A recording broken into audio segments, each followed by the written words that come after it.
ನಿನ್ನೆ ಮೊನ್ನೆ ತನೂ ಬೇಷ ಇದ್ರು, ಇವತ್ತು ಸಹಿತ ನಮ್ಮ ಹಳ್ಳಿ ಒಳಗಿರುವಂತ ಮುಸಲ್ಮಾನರು ಚಲೋ ಅದಾರ ನಮ್ಗೂಡ. ಈ ಜಮಾತೆ ಇಸ್ಲಾಮಿ ಅನ್ನುವಂತ ನೀಚರ್ ಗ್ಯಾಂಗ್ ಊರಾಗ ಬಂದು ಎಲ್ಲರ ಮನೆಗಳಿಗೆ ಬಣ್ಣ ಹಚ್ಚಿದ್ರು. ಮರ್ದಿವ್ಸ ಮುಂಜಾನೆ ನಮಾಜಿನ ವೇಳೆಕ್ಕ ಆಕಸ್ಮಿಕವಾಗಿ ಎಲ್ಲರಿಗೆ ಕೂಗಿದ್ರು, ಬರ್ಬೇಕು ಎಲ್ಲರೂ ಜಿಹಾದ್ ಶುರು ಮಾಡಬೇಕು ಅಂತ. ಬಂದವರ 10,000 ಮಂದಿ ಗ್ಯಾಂಗ್ ಊರಾಗ ಸೇರಿದ್ದ ಮನೆಯೊಳಗಿಂದ ಜನರನ್ನ ಕೊಚ್ಚು ಹೊರಗೆ ತಗೋ ಹೇಳ್ತಂದು, ಹೊಡಿಬೇಡ್ರಿ ನನ್ನ ಗಂಡನ ಹೊಡಿಬೇಡ್ರಿ ಅಂತಂದ್ರ ಆ ಹೆಣ್ಮಗಳಿಗೆ ಏನಂದ್ರೆ ಕೇಳಿರೇನು? ನಿಮಗೆ ತಿಳಿತೈತನ ಅವ್ರ ಭಾಷೆ? ನೀವು ಹೆಂಗಸರು ನಮ್ ಗೂಡು ಮಲ್ಕೊಳಕ್ ಬರ್ರಿ ಅಂದ್ರೆ ಇವ್ರನ್ನ ಬಿಡ್ತೀನಿ ಅಂತ. ನಾ ಈಗ 15 ದಿವಸದ ಹಿಂದಿನ ಮಾತು ಹೇಳಕತ್ತೀನಿ. ನಿಮ್ಮ ಅವರು ಐತಲ್ಲ ಅದನ್ನ ನಮ್ ಕಡೆ ಕೊಡ್ರಿ ಅಂದ್ರೆ ಇವ್ರನ್ನ ಬಿಡ್ತೀನಿ ಅಂತ ಅಂದ್ರು. ಈ ಭಾಷೆಯೊಳಗ ಕೊಂದ್ರು, ಮನಿ ಮುಂದ ಕೊಂದ್ರು, ಮಗನ್ನ ಅಪ್ಪನ್ನ ಕೊಂದ್ರು. ಇಡೀ ಊರ ಮಂದಿ ಎಲ್ಲ ಊರ್ ಬಿಟ್ಟು ಹೊಳೆ ಹಚ್ಚಿಕ್ ಹೋತು. ಗಂಗಾ ನದಿ ದಂಡಿದೆ, ಅಚ್ಚಿ ಕಡೆ ಮಾಲ್ದಾದೊಳಗೆ ಹೋದ್ರು. ಇನ್ನೂ ಅಲ್ಲೇ ನಿರಾಶ್ರಿತರ ಶಿಬಿರದಾಗ ಅದಾರ ಇವತ್ತು ಸಹಿತ. ಮಾಡಿದ ತಪ್ಪೇನು ಏನೂ ಇಲ್ಲ. ಅವ್ರು ಬಂದವರ ವಕ್ಫಕ್ಕೆ ನಾವು ವಿರೋಧ ಮಾಡ್ತೀವಿ, ಮಾಡಲ್ಲ ರೋಡ್ನಾಗ ಯಾರು ಬೇಡ ಅಂದಾರ ನಿಮ್ಗ. ಆದ್ರೆ ಹಿಂದೂಗಳ ಮನೆಗಳನ್ನ ಹುಡುಕಿ ಬೆಂಕಿ ಹಚ್ಚಿದ್ರಿ, ಏನು ಉಳಿದಿಲ್ಲ ಮನೆಯೊಳಗೆ. ಇಡೀ ಊರ ಸುಟ್ರು, ಗಾಡಿಗಳನ್ನು ಸುಟ್ರು, ಕಾರ್ಖಾನೆಗಳನ್ನು ಸುಟ್ರು, ಮನೆಗಳನ್ನ ಸುಟ್ರು, ಹುಡುಗರನ್ನ ಕೊಲೆ ಮಾಡಿದ್ರು, ಹೊಡೆದ್ರು, ಬಡದ್ರು, ಜಡ್ಜ್ ಹಾಕಿದ್ರು. ನಾವು ಊರಾಗ 400-500 ಮಂದಿ, 10,000 ಮಂದಿ ಬಂದಾಗ ಹೆಂಗ್ ತಡೆಯವ್ರು ಹೇಳ? ಎಲ್ಲಿ ತನ ಇದು ನಡೀದಪ್ಪ ಹಿಂಗ? ಆ ಊರವ್ರು ಅಲ್ಲಿಂದ ಹಿಂಗ್ ಕೂಗಾಡ್ತಿ ಮೇಲೆ ಪೊಲೀಸ್ ಸ್ಟೇಷನ್ ಇತ್ತು. ಇಡೀ ಊರ್ ಮಂದಿನ ಹೋಗಿ ಕುಂತ ಪೊಲೀಸರು ಬರ್ಲಿಲ್ಲ.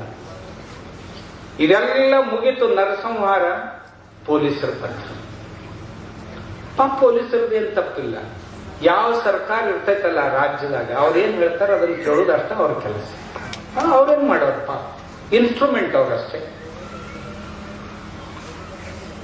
ನಾನ್ ನಿಮ್ಗೆ ಯಾಕೆ ಇದನ್ನ ಹೇಳಕತ್ತೀನಿ ಅಂದ್ರೆ, ನೀವು ಯಾವಾಗೂ ಇವನ್ ಕೇಳೋದಿಲ್ಲ, ಇವನು ಹೇಳೋದಿಲ್ಲ, ಯಾರು ಹೇಳೋದಿಲ್ಲ. ನೀವು ಎಲ್ಲರ ಟಿವಿಯಾಗ ನೋಡ್ತೀರಿ, ಅವು ಪೂರ ತಿಳಿದಿಲ್ಲ ನಿಮ್ಗೆ. ನಾವು ನಮ್ಮ ಮಕ್ಕಳನ್ನ ಹೆಂಗ್ ಬೆಳೆಸ್ಬೇಕು? ಇಷ್ಟೆಲ್ಲ ಬಿಡ್ರಿ ನೀವು. ಊರಾಗ ಹುಡುಗರು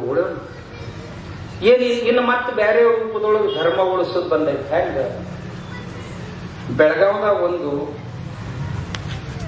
ಬೀರ್ ಬಾರ್, ಆ ಬೀರ್ ಬಾರ್ನಾಗ ಹುಡುಗಿಯರಿಗೆ ದಾರು ಪುಕ್ಕಟ್ ಐತಿ, ಹುಡುಗರಿಗೆ ರೊಕ್ಕೈತಿ.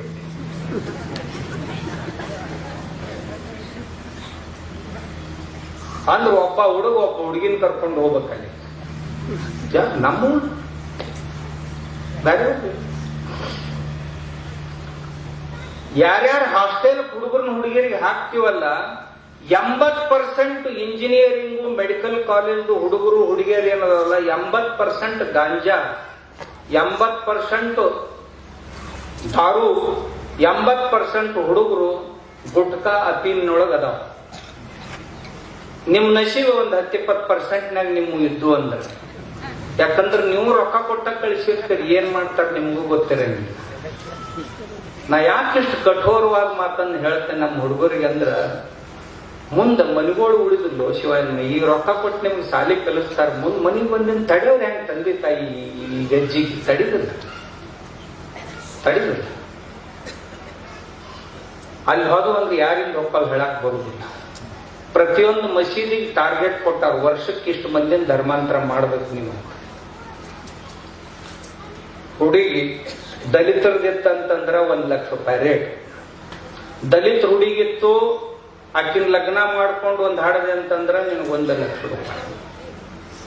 OBC ಒಳಗಿನವ್ರು ಇದ್ರಂದ್ರ 2 ಲಕ್ಷ ರೂಪಾಯಿ. ಲಿಂಗಾಯತರಿದ್ರ 4 ಲಕ್ಷ ರೂಪಾಯಿ, ಜೈನರಿದ್ರ 5 ಲಕ್ಷ ರೂಪಾಯಿ, ಬ್ರಾಹ್ಮಣರಿದ್ರ 6 ಲಕ್ಷ ರೂಪಾಯಿ. ಅವ್ರ ಹುಡುಗಿಯರ್ನ ಮದ್ವೆ ಮಾಡ್ಕೊಂಡು ಬರ್ಬೋದು. ಈಗ 4 ದಿನದ ಹಿಂದೆ ಒಬ್ಬನ್ ಹಿಡಿದಿವಿ ನಾವು, ಮುಸಲ್ಮಾನ್ ಹುಡುಗನ್ನ. ಆ ಸುಳಿ ಮಗಂದು ಮೊದಲ ಲಗ್ನ ಆಗೈತಿ, 4 ಲಗ್ನ ಆಗ್ಯಾವ ಮೊದಲ. ಆಗಿಂದ ಈ 8 ಹುಡುಗಿಯರು ಕೂಡ ಸಹವಾಸ ಬೆಳೆಸಿದ್ದ 8 ಹುಡುಗರು ಅವನ್ ಜಾಲದಾಗಿದ್ದು. ಅದ್ರಾಗ ನಮ್ಮ ಪಕ್ಕದ ಹಳ್ಳಿದ ಒಂದು ಹುಡುಗಿ ಹಿಂಗಿಂಗ ಆ ಹುಡುಗನ್ ಕೂಡ ತಿರುಗಾಡ್ತೈತಿ ಅಂತ ಸುದ್ದಿ ಬಂತು. ಅವ್ರು ಯಾರೋ ಹೇಳಿದ್ರು ಕಣೇರಿ ಮಠದ ಮಗ್ಲ ಐತ್ರಿ ಹಳ್ಳಿ ಅಂತ. 8 ಹಿಂದಿನ ಮಾತು. ಸಂಕೇಶ್ವರದಾಗ ಮೆಡಿಕಲ್ ಹೋಮಿಯೋಪತಿ ಕೆಲಸ ಕಳಿಸಿದ್ರು ಹುಡುಗಿನ. ಅದು ಯಾರೋ ವಿಶ್ವ ಹಿಂದೂ ಪರಿಷತ್ನವ್ರು ಯಾರು ಕಣೇರಿ ಮಠ ಅಂದ ಕೂಡಲೇ ತಕ್ಷಣ ನನಗೆ ಫೋನ್ ಮಾಡಿದ್ರು, ನಿಮ್ಮ ಮಗ್ಲ ಹಳ್ಳಿದ ಒಂದು ಹುಡುಗಿ ಹಿಂಗೆ ತಿರುಗಾಡ್ತೈತಿ, ಫೋಟೋ ಕಳಿಸ್ರಿ ಅಲ್ಲಿ. ಫೋಟೋ ಕಳಿಸಿದ್ರು, ನೋಡಿದೆ. ಪಕ್ಕದ ಹಳ್ಳಿದ ಐತಿ, ನಮ್ಮ ಭಕ್ತರದ. ಅವರಪ್ಪ ಕನ್ನಡ ಶಾಲಿ ಮಾಸ್ತರ್, ಮರಾಠಿ ಶಾಲಿ ಮಾಸ್ತರ್. ಅವನ್ ಕರೆಸಿದೆ, ಏನೋ ಮಾಸ್ತರ್ 20 ಲಕ್ಷ ರೂಪಾಯಿ ಡೊನೇಷನ್ ಕೊಟ್ಟು ಹಾಕಿನ್ರಿ ಹುಡುಗಿನ, ಇದೇ ವರ್ಷ ಹೋಗೈತಿ ಅನ್ನೋ. ಏನ್ ಮಾಡ್ತೈತಿ ಹುಡುಗಿ ನೋಡ್ತಿಲ್ಲೋ ಅಂತ ಕೇಳಿದ್ವಿ. ಇಲ್ರಿಪ್ಪ, ಹೋಗಿ ಹೊತ್ಕೊಂಡು ಬಂದೀವಿ. ಬಂದ್ರ ಹುಡುಗಿ ಏನತ್ತಿತ್ತು, ನಮ್ಮ ಹುಷೇನ್ ಹಂಗಿಲ್ಲ ಅಂತಿತ್ತು. ಯಾರ್ದು? ನಾನು ಹುಷೇನ್ ಹಂಗಿಲ್ಲ ಅಂತಿತ್ತು. ನಾನ ಲಗಾಯಿಸಿದ್. ಮತ್ ನೀ ಅವ್ರ ಅಪ್ಪ ಅವ್ರೊಂದೇನ್ ಧೈರ್ಯ ಹಾಕಿದ್ದಲ್ಲ, ಹಲ್ಲ ಹೊರಗೆ ಬರ್ಬೇಕು ಆನವನಿ ಬಾರಿಸಿದೆ. ಚಕ್ಕರ್ ಬಂದ್ ಬೆತ್ತು ಹುಡುಗಿ ತಳಗ. ಮುಂದೆ ನಾಚಿಗೆ ಬರ್ತೈತೆ ನಿನಗಂತ. ಎಲ್ಲಿ ಹುಟ್ಟಿದಿ, ಎಲ್ಲಿ ಬೆಳೆದಿ, ನಿನ್ನ ಎದಕ್ಕಿಟ್ಟಿದ್ರ ಸಾಲಿಗೆ? ಅವನ್ದೆಲ್ಲ ಹಿಸ್ಟ್ರಿ ತೆಗ್ದಿಟ್ನ. 4 ಮಂದಿ ಹೆಂಡ್ರ ಅಧಿಕೃತ ಮನ್ಯಾಗ ಅದಾರ, ನಿನ್ನಂತವ್ರು 8 ಮಂದಿ ಸಹವಾಸದಾಗ ಅದಾನ. ಅದ್ರ 8 ಮಂದಿಯಾಗ 3 ಮಂದಿ ಗರ್ಭಿಣಿ ಅದಾರ, ಲಗ್ನ ಆಗ್ಲಾರ್ದ. 8 ಮಂದಿ ಹುಡುಗ್ಯಾರ, 3 ಮಂದಿ ಹುಡುಗಿಯರ ಗರ್ಭಿಣಿ ಅದಾರ, ಲಗ್ನ ಆಗ್ಲಾರ್ದ.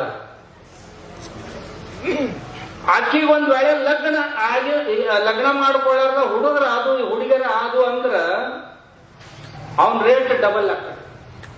6 ಲಕ್ಷ ಕೊಡೋ ಬದ್ಲಿಗೆ ಅವ್ನು 12 ಲಕ್ಷ ರೂಪಾಯಿ ಕೊಡ್ತಾನೆ. ಅವನ್ ರೊಕ್ಕ ಬಳಸ್ತಾನೆ. ನಮ್ಮ ಹುಡುಗರು ಏನಾಗತ್ತೀವಿ, ನಾವೇನಾಗತ್ತೀವಿ? ಯಾರ ನಾವು ಹಳ್ಳಿಯಾದ ಮಂದಿ ವಿಚಾರ ಮಾಡ್ತೀವಿ. ಮುಂದೆ ಏನ್ ಮಾಡ್ತೀವಿ ನಾವು? ಎಲ್ಲಿದ್ರಿ ಅವರು ಹೋಗ್ತೈತಿ ಪೊಲೀಸ್ ಸ್ಟೇಷನ್ ಆದ್ರ ಕಂಪ್ಲೇಂಟ್ನು ಮಾಡಂಗಿಲ್ಲ.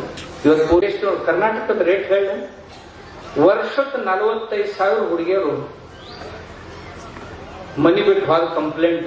ಬರೇ ಮಾಡಿದ ಕಂಪ್ಲೇಂಟ್. ಆ ಕಂಪ್ಲೇಂಟ್ ಮಾಡ್ಲಾರ್ದವರು ಎಷ್ಟೋ ಪಟ್ಟು ಮನ್ಯಾಗ. ಅಂದ್ರೆ ಎಷ್ಟು ಹುಡುಗಿಯರು ವರ್ಷಕ್ಕೆ ಮುಸಲ್ಮಾನ್. ಜನಸಂಖ್ಯೆ ಯಾಕೆ ಬೆಳೆಯಂಗಿಲ್ಲ ಹೇಳ್ರಿ ನೀವು? ಯಾಕೆ ಬೆಳೆಯಂಗಿಲ್ಲ ಹೇಳ್ರಿ?